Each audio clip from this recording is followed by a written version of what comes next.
Baik, sebelumnya Assalamualaikum warahmatullahi wabarakatuh. Perkenalkan, nama saya Eriko Prastyadi dari Program Studi Manajemen Pendidikan Universitas Negeri Yogyakarta.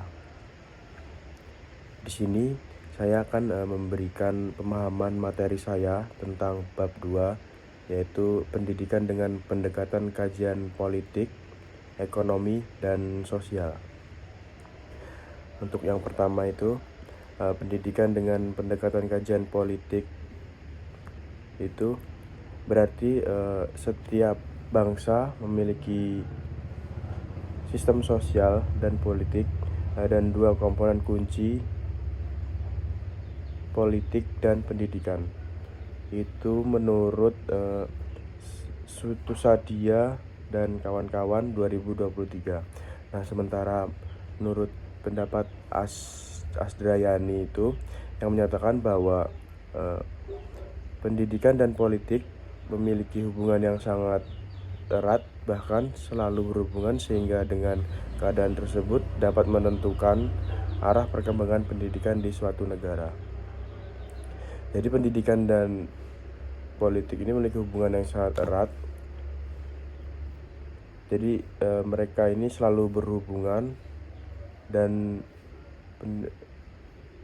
ini yang dapat menentukan di arah perkembangan pendidikan di suatu negara. Yang selanjutnya itu ada dampak politik terhadap pendidikan. Dampak politik terhadap pendidikan itu politik itu berpengaruh pada aktivitas pendidikan dalam penciptaan nilai-nilai dan harapan-harapan warga negara seperti apa yang dibutuhkan oleh negara. Nah, jadi politik itu berpengaruh pada anggaran pendidikan juga. Selanjutnya politik itu berpengaruh terhadap sumber daya pendidikan seperti gaji guru, sarana prasarana, penunjang kegiatan belajar, dan pelatihan guru.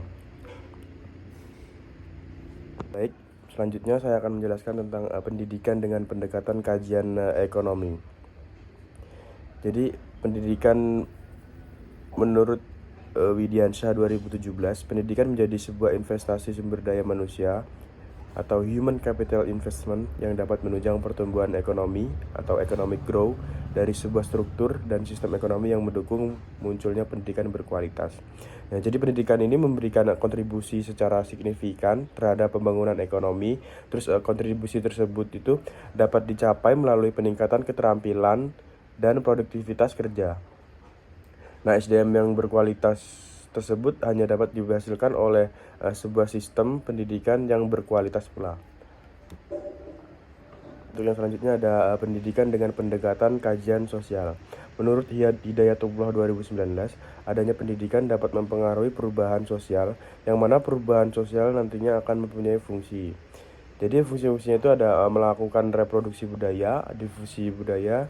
Selanjutnya ada mengembangkan analisis kultural terhadap kelembagaan tradisional. Selanjutnya ada melakukan perubahan-perubahan atau modifikasi tingkat ekonomi sosial tradisional. Selanjutnya ada melakukan perubahan-perubahan yang lebih mendasar terhadap institusi-institusi tradisional yang telah ketinggalan. Mungkin saya akan membacakan kesimpulan dari apa yang sudah saya jelaskan tadi. Jadi sistem sosial dan politik itu merupakan dua komponen kunci dalam pendidikan, atau dengan kata lain itu hubungan yang sangat kuat antara politik dan pendidikan. Jadi mereka ini memiliki keterkaitan satu sama yang lainnya antara politik dan pendidikan. Selanjutnya pendidikan dan politik ini memiliki hubungan yang sangat erat, bahkan selalu berhubungan, sehingga dengan keadaan tersebut dapat menentukan arah perkembangan pendidikan di suatu negara. Mungkin itu saja yang bisa saya sampaikan atas pemahaman materi saya tentang bab 2 ini.